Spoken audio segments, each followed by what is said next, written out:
My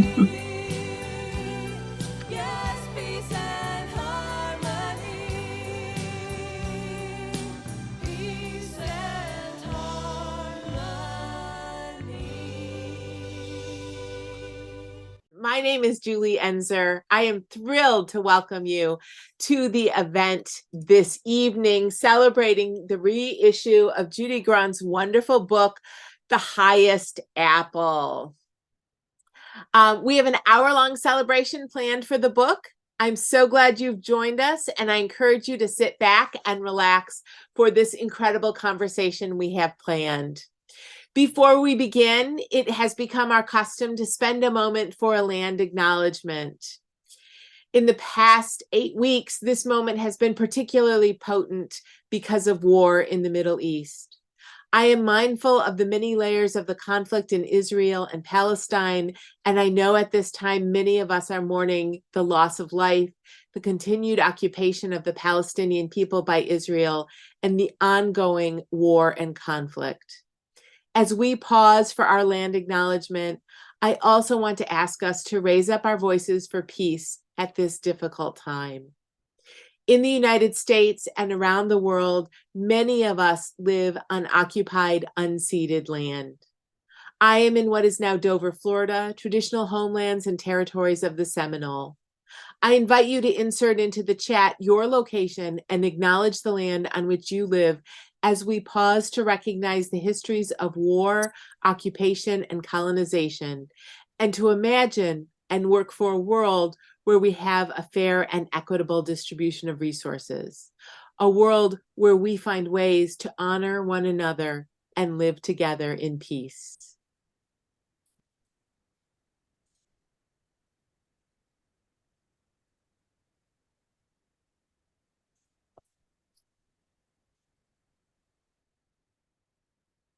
Thank you. Now, to start our program, I'd like to tell you a bit about Sinister Wisdom. In case you are not familiar with the work that we are doing, Sinister Wisdom is a quarterly journal of lesbian literature and art. Sinister Wisdom started in 1976, and we've been publishing consistently since then.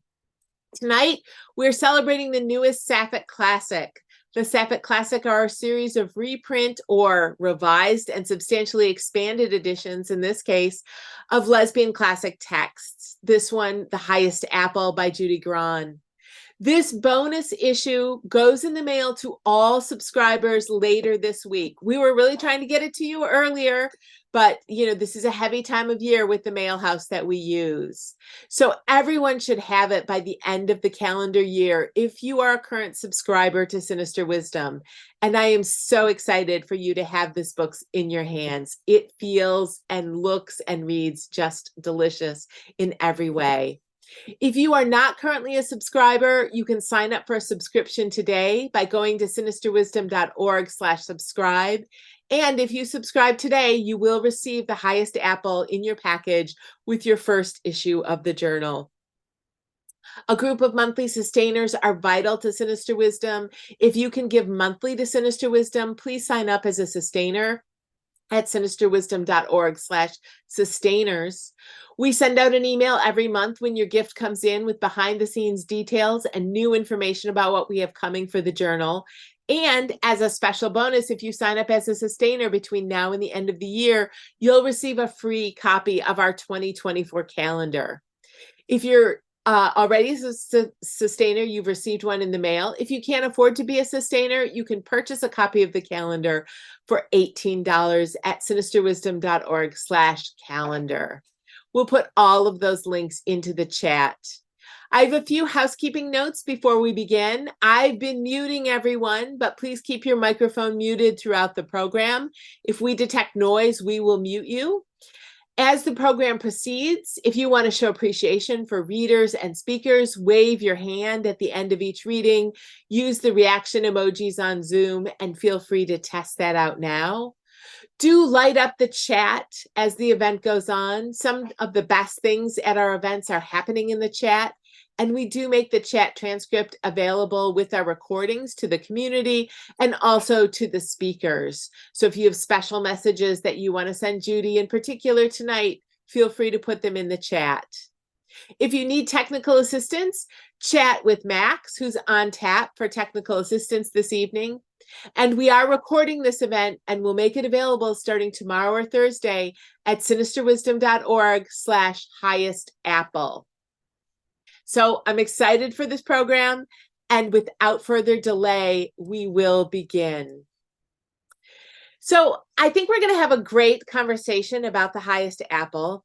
When Judy and I first started talking about this book, which I think has been many years now, it's one of my all-time favorite pieces of Judy's work. Judy and I each had an idea about what a Sapphic classic of the highest apple should look like.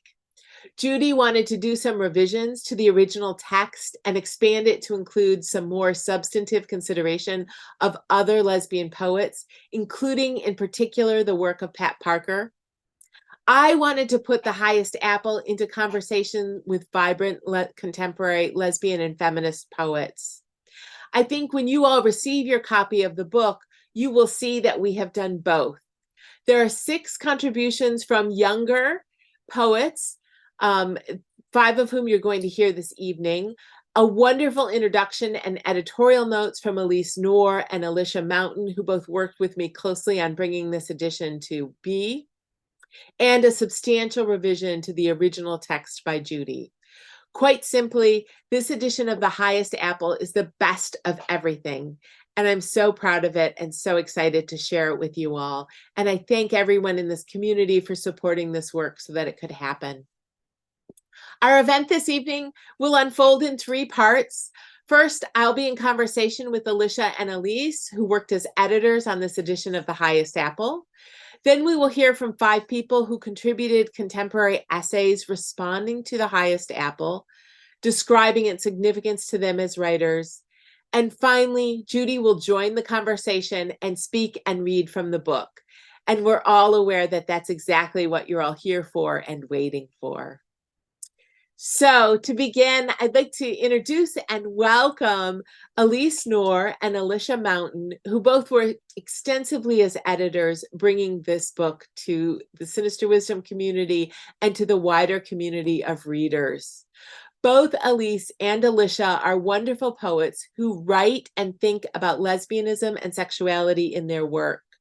I will give the brief introduction, and then there'll be a more lengthy and formal bio that Max is dropping into the chat.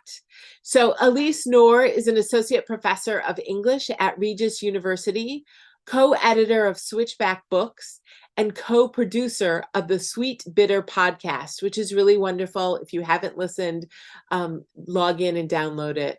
Alyse's most recent poetry collection is Ardor. Alicia Mountain is an assistant teaching professor in the Writers Foundry MFA program at St. Joseph University, and she is on the board of directors of the wonderful journal Foglifter.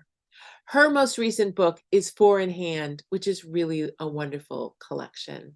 So Alyse and Alicia, welcome. Thank you for all of your work on The Highest Apple. It was an honor. Thanks for letting us talk about it tonight. Yeah, what an exciting evening, and so happy to be here with you, Julie, and the other contributors, and with Judy herself, but also with all of these Sinister Wisdom community members. Fantastic. So I want to start by asking you 2 simple questions. First, what drew each of you to The Highest Apple when you first encountered it?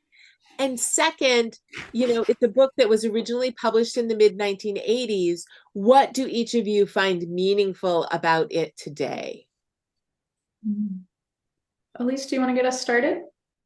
Sure. I came across Judy's work really when I needed it most. I had just started my MFA program back in 2009, and I was really looking for myself in what I was reading in the canon, and I was not able to place myself in the work that I was being assigned. I was kind of hiding my work, not putting she, her pronouns into love poems, and I was just terribly nervous about words like dyke. And reading Judy's work, I can remember clear as day where I was sitting when I read her essay about the the word bulldyke. It's called Butch's Bulldags and the Queen of Bulldikery, and that I was able to claim this ancestry and this heritage as a warrior woman. And then reading The Highest Apple and finding my place in the lineage and in the history of poetics all the way back to Sappho. That was just incredibly moving and comforting. And that's what is still meaningful to the text, about the text to me today, is that as a teacher, I have queer students who are looking to place themselves in the canon, and they're looking to understand their cultural history and the roles that queer people have played in society since ancient times. And Grahn, Judy writing that origin story and writing that history just allows us all to feel empowered and valuable and important, and centers rather than marginalizes those voices. Awesome, Alyse. I encountered Judy's work actually by way of my scholarship on Pat Parker. So it's particularly moving to me to have some additional reflections in this new edition on Parker's work.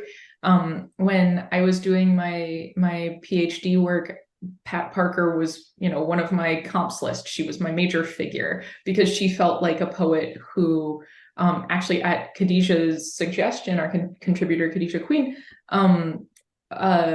Pat's Sinister Wisdoms collected Pat Parker had just been published, and it occurred to me that this was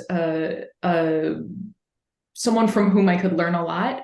And through learning more about Pat Parker's community of contemporary lesbian poets, I came to know and to love Judy's work. And when I read The Highest Apple, I was pissed because I was like, where has this been?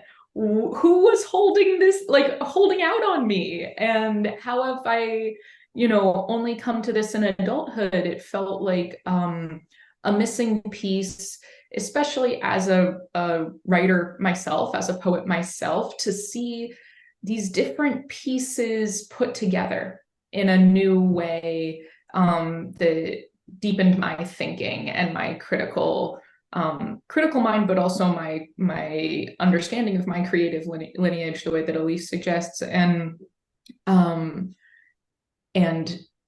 it felt completely unjust that we didn't have it in print. So I'm thrilled to have my copy here and to have just received my 20 extra copies that I'm gonna give as gifts this holiday season.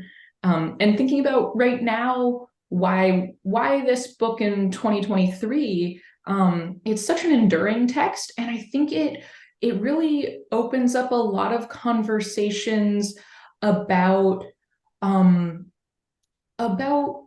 topics beyond lesbian poetry. This work takes us in so many different directions. I think it can really be accessible and available in a lot of different ways, and inspire questions and interrogation, and open for challenge and appreciation and admiration. And I think a lot of young writers and scholars and thinkers will feel the way that I did, which is like, where has this been all my life? And I think it will offer a springboard for great new work and consideration ahead, kind of in the way that we are hoping to begin with these essay contributions from contributors. And you each contributed work to The Highest Apple, to really helping think about how this text is meaningful and in conversation with folks today. I wonder if you'd each read a brief selection from your contribution. Sure. Yeah. Part of my foreword gives just a little bit of history of everything that Judy herself has done for the queer community. So I'll read a little bit from that. So for her own generation of LGBTQIA poets, and for those that have followed hers, Grahn has offered us a bounty of gifts, the gifts of courage and inspiration, necessary tools in the continual project of self-liberation, the gifts of our history, our cultural lineage, and our legacy, which the hetero-cis-normative canon has sought to erase, and the gifts of foreparents, with roots stretching back to ancient times, to a small, light-filled island and a woman named Sappho, who recognized all that is erotic in the sacred and all that is sacred in the erotic. Grahn extends to her readers the revolutionary idea that women matter, that LGBTQIA people matter. She has taught me how to maintain faith in the power of poetry through her steadfast belief that poetry can save lives, offer hope, and motivate people to change their lives for the better. Throughout the activist movements of the 1960s and 70s, including feminism, civil rights, gay liberation, and beyond, Grahn wrote poetry, epics, verse dramas, fiction, and cultural studies. Her versatility and the expanse of her mind are staggering. Equally impressive are the inspiring honesty, authenticity, and courage with which she has lived her life.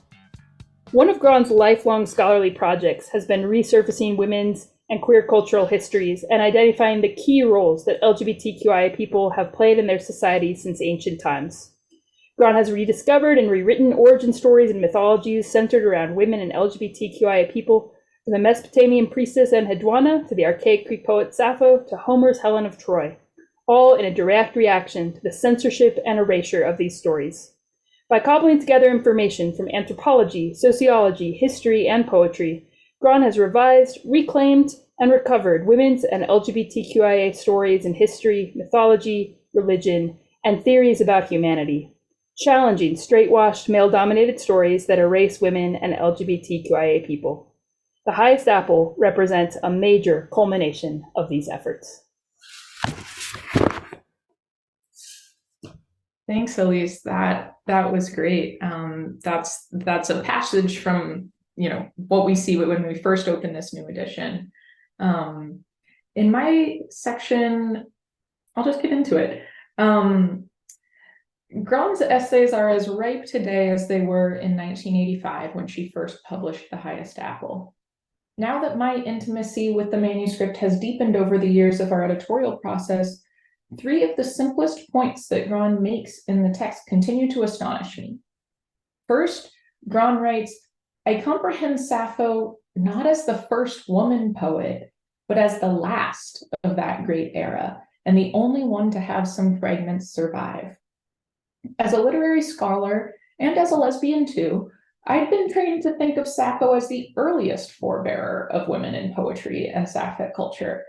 I'd conceptualized my timeline with Sappho at the beginning, because I thought we didn't have evidence of earlier women poets who'd laid the foundation for her. After reading The Highest Apple, I've come to realize that Sappho's extant work is the evidence of other women poets having laid a foundation, so that this exceptionally gifted one from Lesbos found such renown and her songs so saturated her world that they have survived millennia. Of course, she and we had ancestors whose names have been lost. Second, Sappho's poetry wasn't only for people like herself, lesbian poet women. It was for everyone in her world. Her poems are rich with imagery of religious rituals, men at war, the fruits of agriculture, parenthood, friendship, devotion, and in many configurations. I find myself delighted at the fact that Sappho wrote songs that straight people love too. While contemporary lesbian poetry may be treated as a subordinate literature, Sappho wasn't pigeonholed. This woman poet was a central and esteemed cultural figure in her world. And third, Grahn writes, what was her world like? Well, for one thing, it loved her.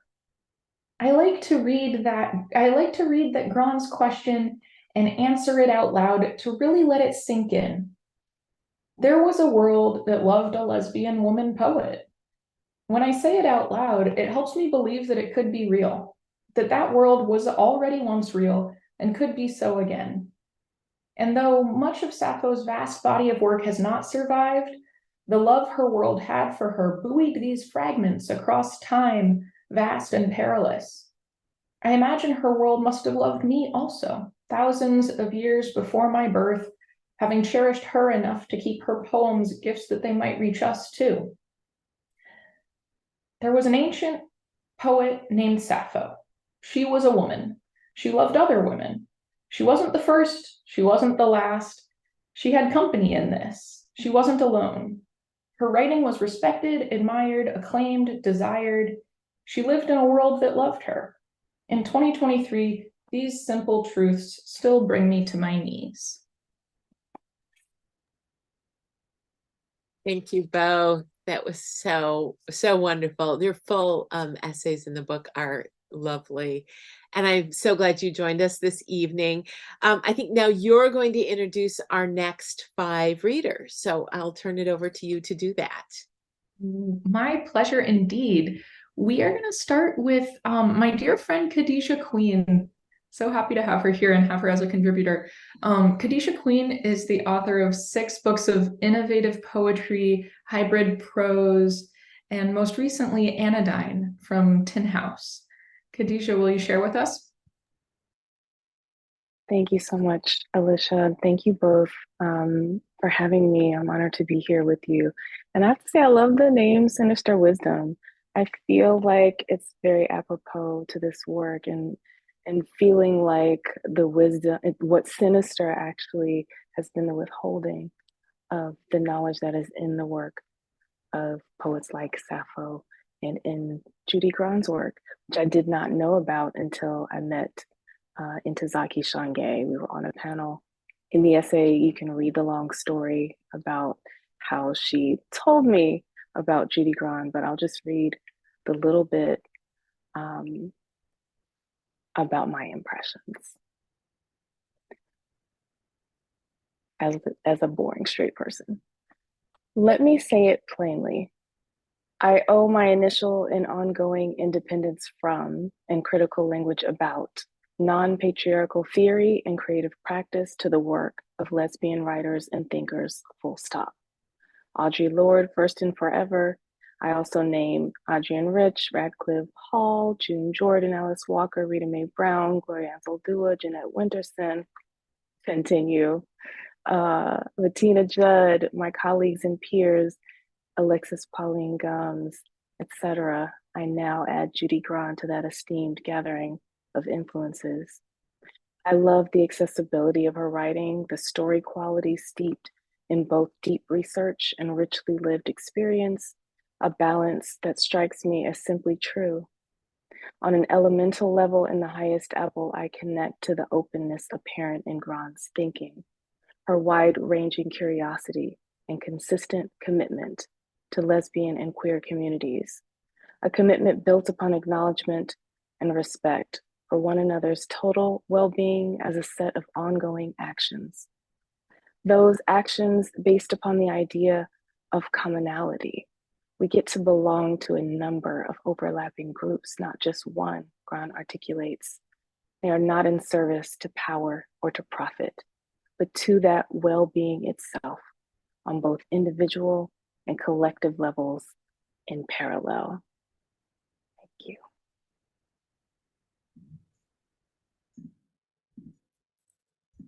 That was beautiful, Khadijah. Thank you so much for sharing. Next up, I have the honor of introducing Zoe Tuck. Zoe Tuck is the author of Bedroom Vow from Bunny Press. And with Brett Billmeyer Finn, she co-hosts the But Also reading series, and she co-edits Hot Pink magazine with Emily Bark Brown. Please join me in welcoming Zoe. Thank you. Wow, I feel like this is one of those nights where I'm like, I wandered into a room that's cooler than I imagined, and I don't know how I got here, but I'm just hoping nobody realizes that I should be getting the bum's rush or something. Yeah, I'll just read a little bit from what I wrote, which is Queer Elders Give Us a Place to Arrive, which basically sums it up, I guess. In Another Mother Tongue, Gay Words, Gay Worlds, published in 1984, the year of my birth, and a year before the publication of The Highest Apple, Judy Grahn addresses her investigations into queer culture to her first lover, returning a gift that her lover gave her by expanding on the lore and language of lesbianism at length. I was having a little fun with alliteration there. In the chapter Sashay Down the Lavender Trail, Grahn writes, I thought that if gayness has cultural characteristics, then it exists as a separate entity, complete in itself, and not as a reaction to a heterosexual model, not as a reaction to any social model, including sexism, patriarchy, the way men or women are treated by each other, the fact that families stay together or split up, that sexuality is open or closed, that the economy is flourishing or depressed. If gayness has a culture of its own, it exists in the midst of, but is not caused by any of those conditions. As a young person, I didn't just dream of being recognized as a woman and a lesbian. I longed to participate in a queer culture that had only been present to me in books, although books that led me to the queer life I lead today and which continue to sustain me.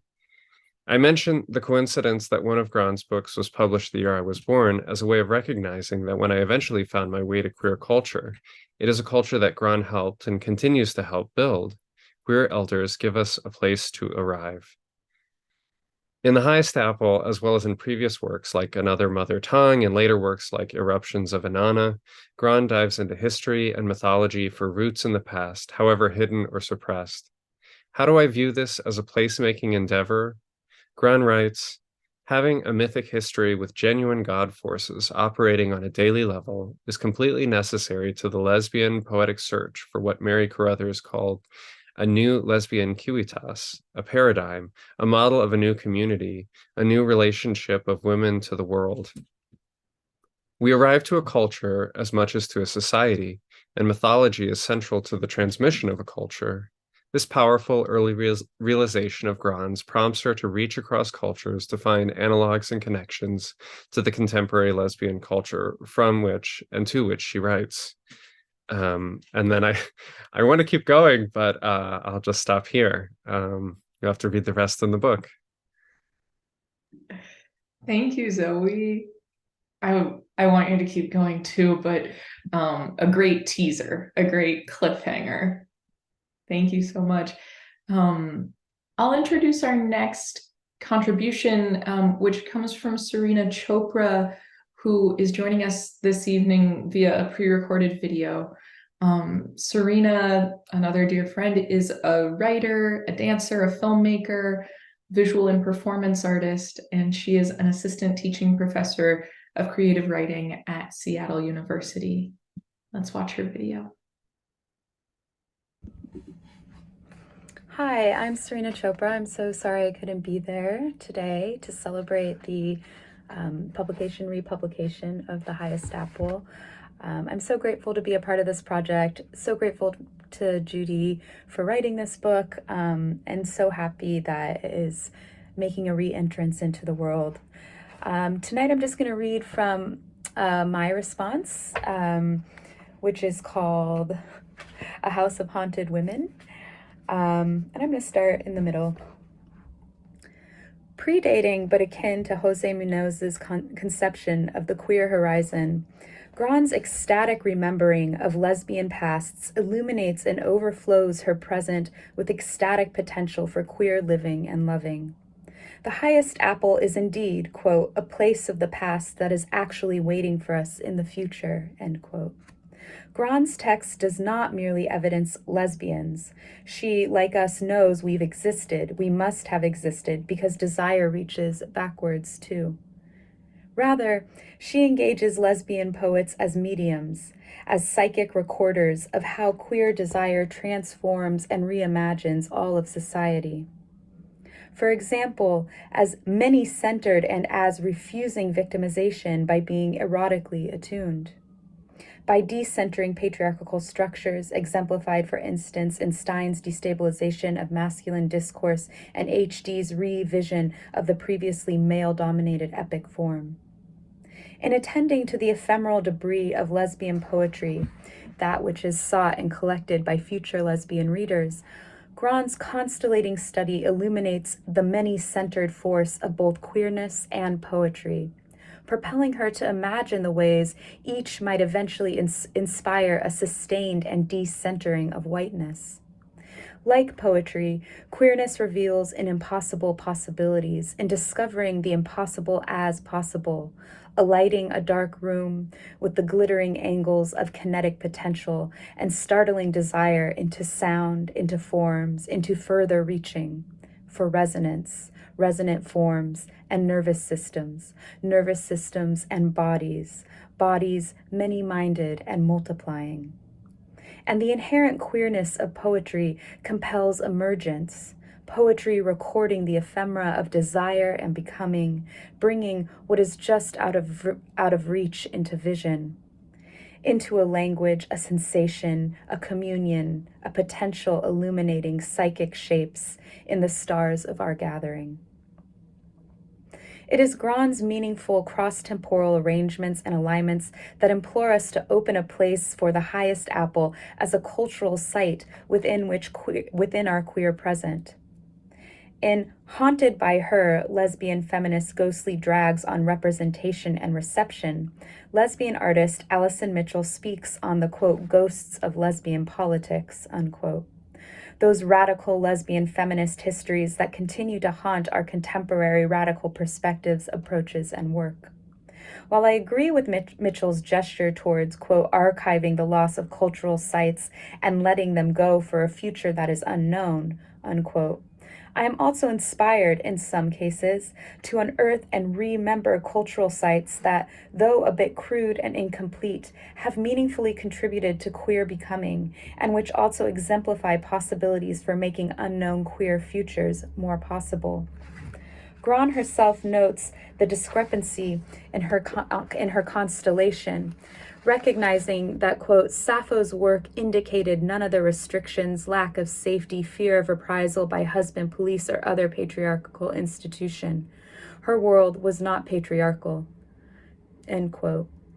Therefore, in a gesture that by no means forgives the troubling lesbian feminist ghosts that haunt Grahn's book, but also feeling dissatisfied by putting them to rest, I desire to use them as tensions. This is to say that I believe in collective wisdom, and I am interested in using it to construct a tensegral shelter, structure, place for lesbian desire. Thanks so much for coming this evening, and I hope the event is lovely.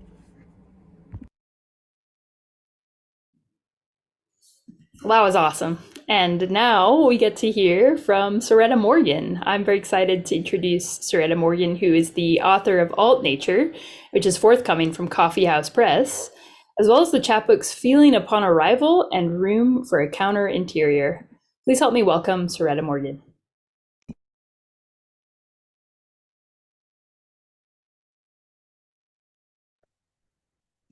Hi, everyone. I want to say first, thank you to Judy for just decades of work that I think we've already heard have made so much vibrant thinking possible among queer communities.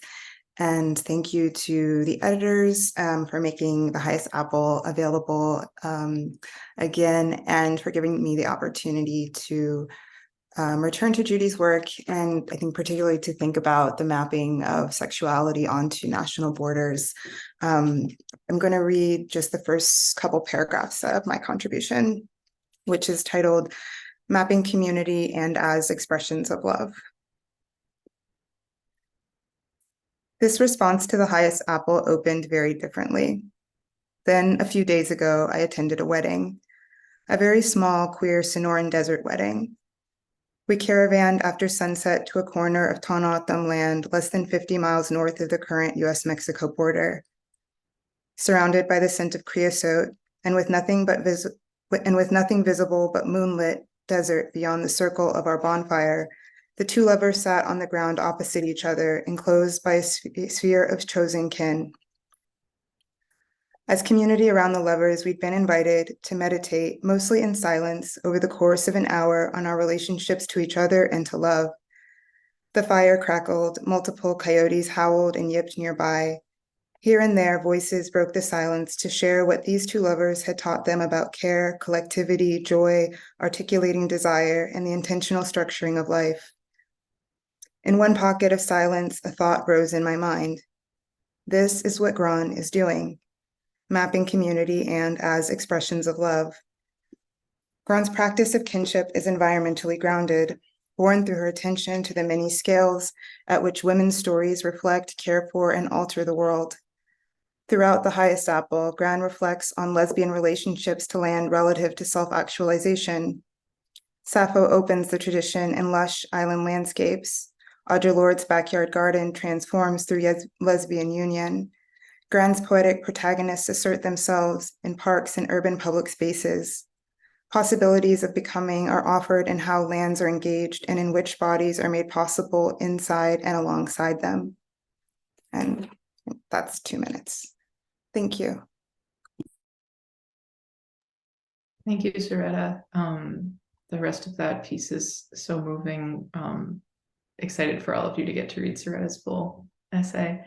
I'll introduce our last contributor before we hear from Judy. Kim Shuck served as the 7th Poet Laureate of San Francisco beginning in 2017.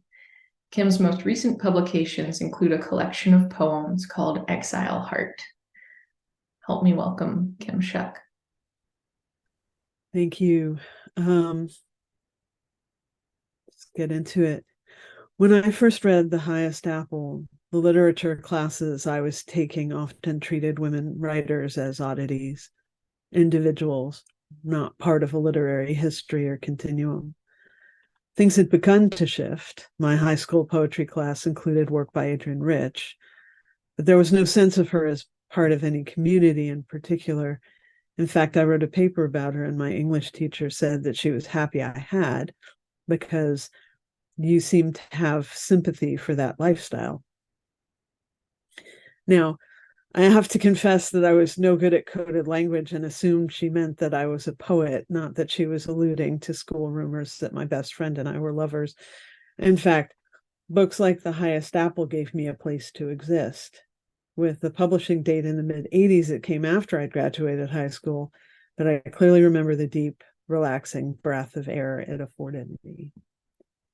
And I'm going to stop there to start my introduction of Judy. I do start that commentary with by mentioning that I was a little afraid I would go fangirly, because I have made a lot of my life perspectives out of the work of Judy and others.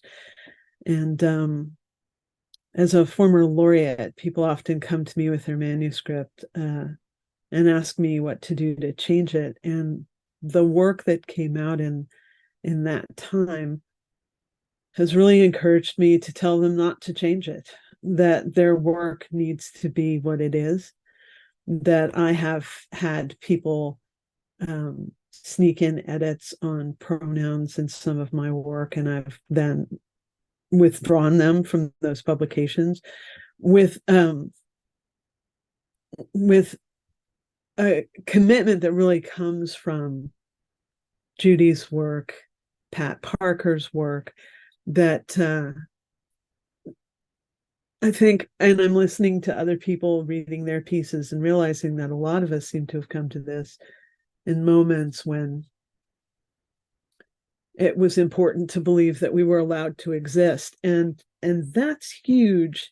And it's a lot to put on Judy, but it's there and real. And I think we just need to, honor that too. Having said which, I work with a lot of people who took classes from her at New College. And, the work is astounding and just, it's so astounding it's robbed me of the word I wanted. Or maybe that's age. Anyway, Judy Grahn is incredible, has won many wonderful awards, is an absolute icon, both in the San Francisco Bay Area where I live and everywhere where poetry is read by discerning people. Judy Grahn.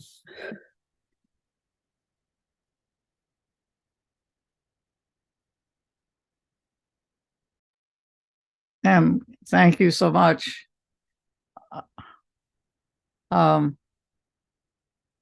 Wait, I'm responding here. Unmute myself. Okay, can you hear me? Thank you so much, Kim, and all of you. And it is reminding me that it's not that I sat all by myself and did all this. It's that if my work helps to create network of community, it is because it grew out of network of community. So that's why I just encourage everybody, get in a community. And if that one doesn't work, start another one. But don't let go of them, because they are priceless to quality of life. I'm going to read the snippets of the poems that are in here because I love the poetry that's in here from 10 authors. And Sappho is one of them. So I'll start with her. I'll be scrambling to get to these page numbers. But Sappho said this: "Hither now, tender graces and lovely haired muses, stand before me if you love me, and spread abroad the grace that is in your eyes." And that's, thank you so much to all of you who took the time to write about this work, and to become part of a community that's it's virtual, it's literary, and it's also real. So love poems, I'm starting with this one is this next one is Adrienne Rich's, a fragment of hers. Sorry, I have to find these page numbers.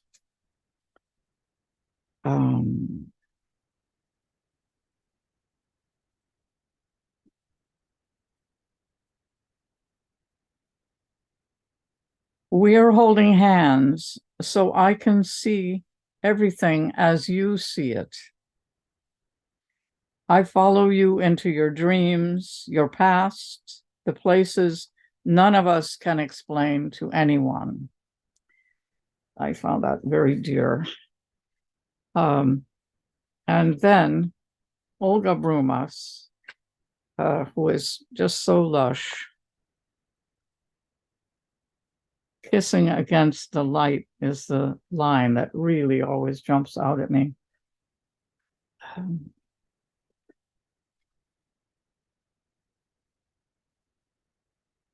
Wow. City center, mid-traffic, I wake to your public kiss. Your name is Judith, your kiss a sigh to the shocked pedestrians gathered beneath the light that means stop in our culture, where red is a warning and men threaten each other with final violence. I will drink your blood. Your kiss is for them a sign of betrayal. Your red lips suspect unspeakable liberties as we cross the street, kissing against the light, singing, "This is the woman I woke from sleep, the woman that woke me sleeping."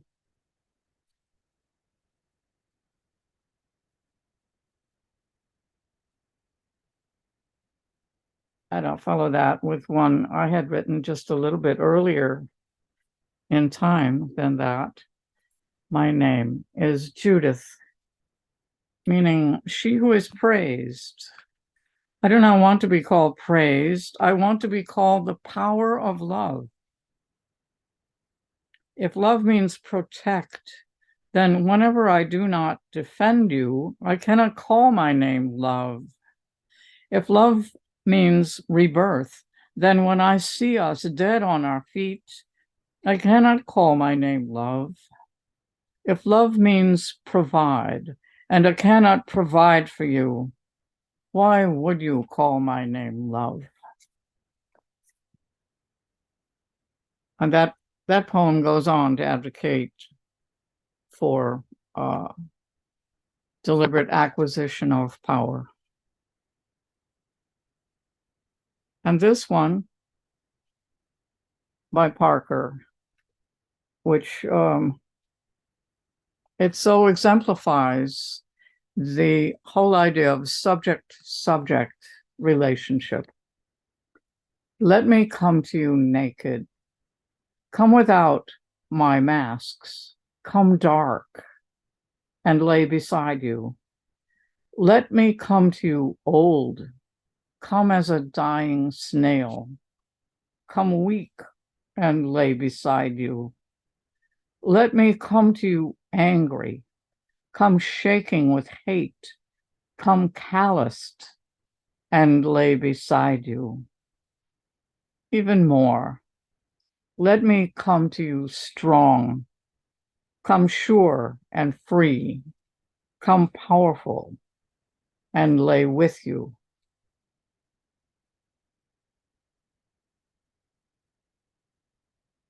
Four of us knew each other quite well. We stayed at each other's houses. We wrote about and taught each other's work. And those four, Adrienne Rich, Audre Lorde, Pat Parker, and myself, and each pair of us on opposite sides of the coast. Yet we managed to do a lot of traveling because there was a movement and people wanted us to travel and read to them. So we all did that. So I wondered what we might have to say on the subject of breasts, all of us. So there's a whole sequence of that, and I'll just read a piece of it.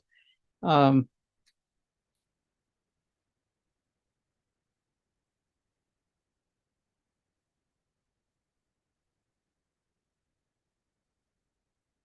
I'll start with one of mine, which is from 1967, just before there was this movement, which we called Gay Women's Liberation, that started in late 1969 and swept into the 70s and went all over the place and helped produce the grassroots feminist movement. In the place where her breasts come together, 2 thumbs width of channel, ride my eyes to anchor, hands to angle. In the place where her legs come together, I said, you smell like the ocean, and lay down my tongue beside the dark tooth edge of sleeping. Swim, she told me, and I did. I did.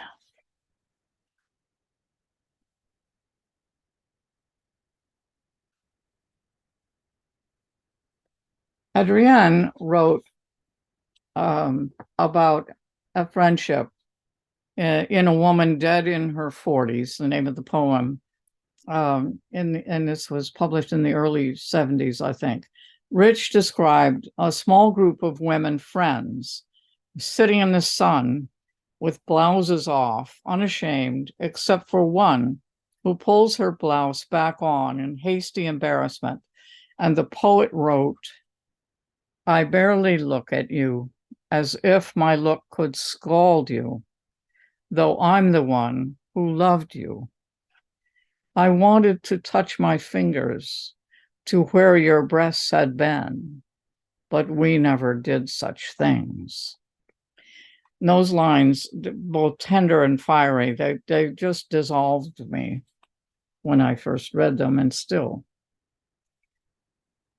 Audre Lorde came back in 1974 she returned from a trip in Africa, having been profoundly moved by a rotting wooden icon of Yoruba mother goddess Sebulisa, about which she wrote, it was in Abomey that I felt the full blood of my father's wars, and where I found my mother, Sebulisa, standing with outstretched palms hip high, one breast eaten away by worms of sorrow. In 1979, 5 years later, Audre had her breast cancer diagnosis and began her journey of survival through what she would call, with righteous bitterness, the cancer industry. Within a short time, she had a mastectomy. And she refused to wear a prosthesis. She was proudly refusing to bow to the body conformity and cover-up of loss. And instead, she wrote about her experiences and opinions of the medical system in the cancer journals. Then, after a few years, Pat was also diagnosed with cancer and had a mastectomy. In letters, the two more than reconciled their differences and sensitivities as they fell into a profound sister love, expressed in letters and phone calls with until Pat's death in 1989. Responding to Pat's mastectomy, Audrey wrote, "Think of yourself as a one-breasted Dahomean Amazon. It helps counterbalance the sense of loss. I'm glad you're getting into your body. She's different, and she's yours. Love her." And Pat wrote, "After I read the cancer journals, I made love to you, touched your body, pressed my hands deep into your flesh, and passed my warmth to you. I kissed the space where your right breast had been, ran my tongue over your body to lick away your fear, to lick away my fear."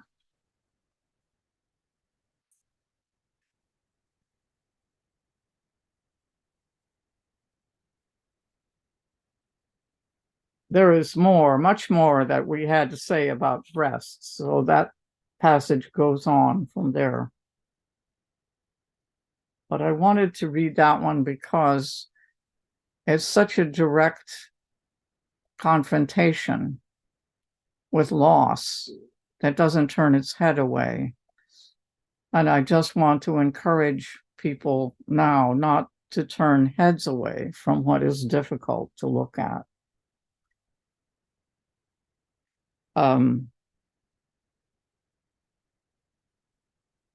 So my last section is from the chapter called "To Surface with Lesbian Gods." And this is a particular thing that I've been on for the last 50 years. The right to have presence in the sacred, the right to have deities that reflect oneself and one's values. But surely that is a human right.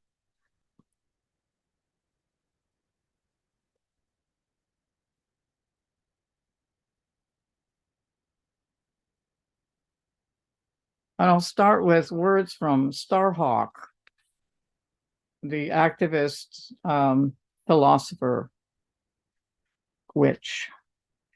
"Estrangement permeates our society so thoroughly that to us it seems to be consciousness itself. Even the language for other possibilities has disappeared or been deliberately twisted. Yet another form of consciousness is possible, indeed, has existed from earliest times.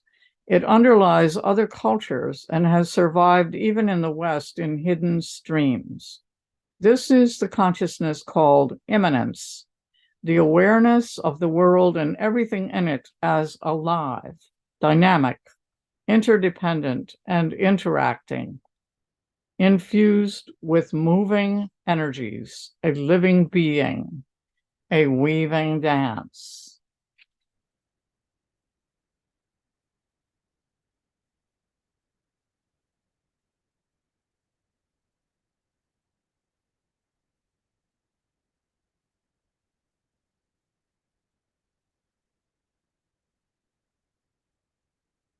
Rich, who at first was stunned that I would put her in a section about gods, but then looked at it and said, actually, it's in the poetry, isn't it? And this is from 21 Love Poems. "Every peak is a crater. This is the law of volcanoes, making them eternally and visibly female. No height without depth, without a burning core, though our straw souls shred on the hardened lava. I want to travel with you to every sacred mountain, smoking within like the Sibyl stooped over her tripod, I want to reach for your hand as we scale the path, to feel your arteries glowing in my clasp, never failing to note the small, jewel-like flower, unfamiliar to us, nameless till we rename her, that clings to the slowly altering rock, that detail outside ourselves that brings us to ourselves, was here before us, knew we would come, and sees beyond us. If that's not a spiritual passage, Adrienne, I don't know what is.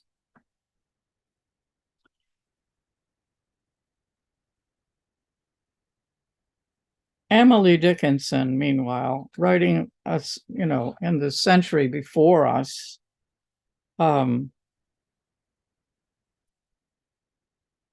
said this: if God is love, as he admits, we think that he must be, because he is a jealous God. He tells us certainly, if all is possible with him, as he besides concedes, he will refund us finally our confiscated gods.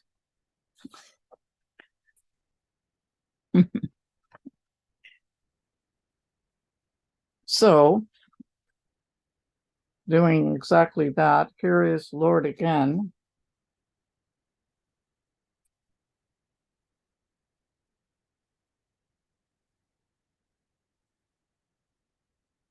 Audre Lorde this time. And again, she is drawing from the Yoruba culture that she, a religion she adopted in her life. Mother Yemaya raises her breasts to begin my labor near water. The beautiful Oshun and I lie down together. In the heat of her body, truth, my voice, comes stronger. Shango will be my brother, roaring out of the sea. Earth shakes our darkness, swelling into each other. Warming winds will announce us living as Oya, Oya, my sister, my daughter, destroys the crust of the tidy beaches.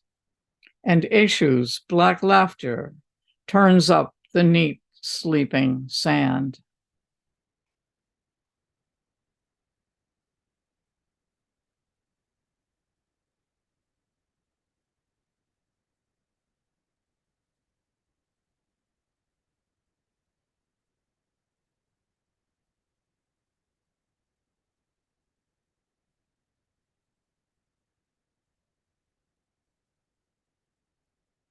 And Brumas again with the little fragment that I really adore. With the glide of a tongue, a hand precise as an eyelid, a hand with a sense of smell, a hand that will dance to its liquid moan. God's hand. She was born in Greece and just effortlessly wrote about Aphrodite and other Greek goddesses.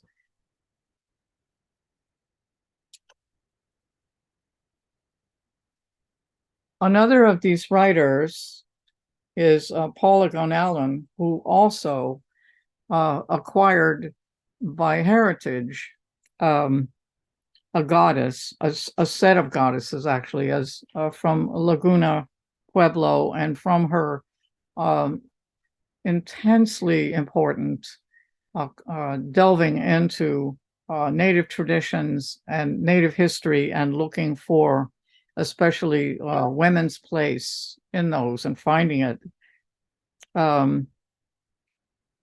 So she used a cosmology drawn from understanding of the physical world as not only alive, but malleable, responding to our expressed desires. Our gods will be seen, she says, by looking at how We order our world as what we do. This poem is called Takus Ganskan, and this is just a fragment of it. That history is an event, that life is, that I am eventually to go do something. The metaphor for God, eventuality, activity. What happens to be? What happens to me? God, history, action. The Lakota word for it is what moves, moves. They don't call God what moves something, not prime mover, first mover, who moves everything or nothing, action, lights, or movement, not where or what or how, but event. God is what happens, is moves, moves. Now, I know I'm over my time a bit, and I wanted to end with a new poem as a gift, and because I love to read it, that I just wrote it this summer. And it's a 19-line villanelle.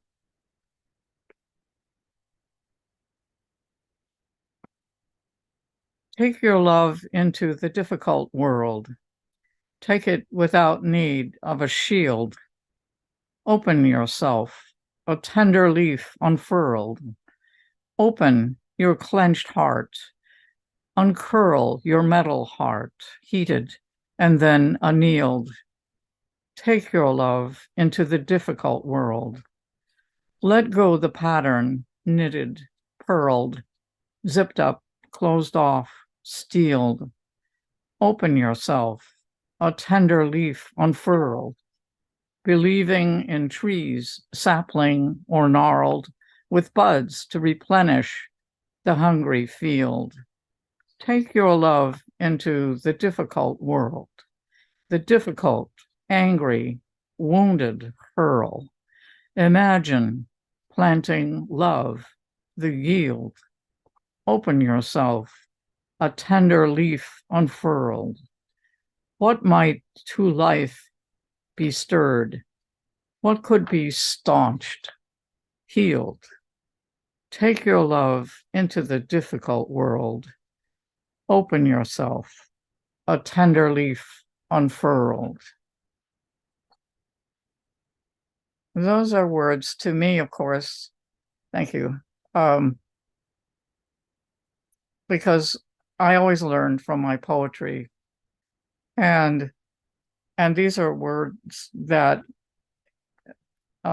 communities like this one today just do nothing but encourage me to do that very thing and not curl up as so many older folks do and stay home because it's easy, but rather this may be a time to charge forward. And I want to thank all of you for supporting Highest Apple, and for all of you who will be reading it, that you pass the word on about it and take the ideas. There are ideas in these responses, and there are ideas in the words in the pages, and take them somewhere, talk about them would be a great gift to me and to these poets as well. Thank you, Julie, especially. Thank you, editors, for all the help that you were. Thank you, all the respondents. And Julie, you're just an utter treasure in the world. Well, thank you so much, Judy. It was a beautiful, beautiful reading. I thank you so much. I thank all of our readers this evening. Judy, your work, not only on the Sapphic classic, inspires me the way you dug into this text and rethought about it, but also all of the work of your lifetime, which I treasure, and I know many on this call treasure, and all of us are so grateful for you, your life, and your work. Thank you to everyone joining us this evening. The video will be available tomorrow or Thursday. We'll put the link in the chat. More Zoom goodness is coming in 2024. You can see all of our events at sinisterwisdom.org/events. Join us. We have 2 book clubs coming in December. Information is on our events page. But for now, we have a brief dance before we wrap up. Max, cue the music.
you. Thank you all so much. We'll see you at the next event.